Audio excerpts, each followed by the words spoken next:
Chapter 22. Good morning, said the little prince. Good morning, said the railway switch. What do you do here? The little prince asked. I sort out travelers, in bundles of 1,000, said the switchman. I send off the trains that carry them, now to the right, now to the left. And a brilliantly lighted express train shook the switchman's cabin as it rushed by with a roar like thunder. They are in a great hurry, said the little prince. What are they looking for? Not even the locomotive engineer knows that, said the switchman. And a second brilliantly lighted express thundered by, in the opposite direction. Are they coming back already? Demanded the little prince. These are not the same ones, said the switchman. It is an exchange. Were they not satisfied where they were? Asked the little prince. No one is ever satisfied where he is, said the switchman. And they heard the roaring thunder of a third brilliantly lighted express. Are they pursuing the first travelers? Demanded the little prince. They are pursuing nothing at all, said the switchman. They are asleep in there, or if they are not asleep, they are yawning. Only the children are flattening their noses against the window pane. Only the children know what they are looking for, said the little prince. They waste their time over a rag doll, and it becomes very important to them. And if anybody takes it away from them, they cry. They are lucky, the switchman said. Chapter 23. Good morning, said the little prince. Good morning, said the merchant. This was a merchant who sold pills that had been invented to quench thirst. You need only swallow 1 pill a week, and you would feel no need of anything to drink. Why are you selling those? Asked the little prince. Because they save a tremendous amount of time, said the merchant. Computations have been made by experts. With these pills, you save 53 minutes in every week. And what do I do with those 53 minutes? Anything you like. As for me, said the little prince to himself, if I had 53 minutes to spend as I liked, I should walk at my leisure toward a spring of fresh water.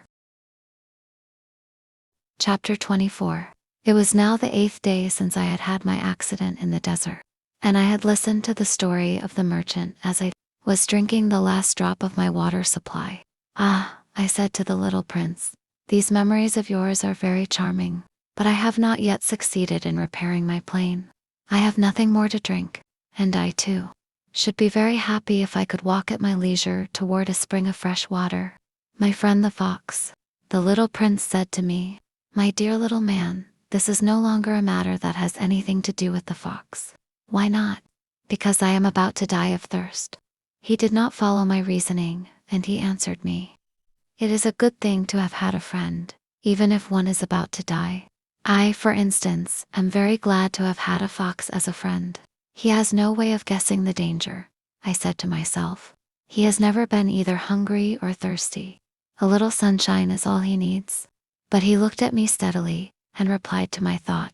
I am thirsty, too. Let us look for a well. I made a gesture of weariness. It is absurd to look for a well, at random, in the immensity of the desert. But nevertheless, we started walking. When we had trudged along for several hours, in silence, the darkness fell, and the stars began to come out. Thirst had made me a little feverish, and I looked at them as if I were in a dream. The little prince's last words came reeling back into my memory. Then you are thirsty, too, I demanded. But he did not reply to my question.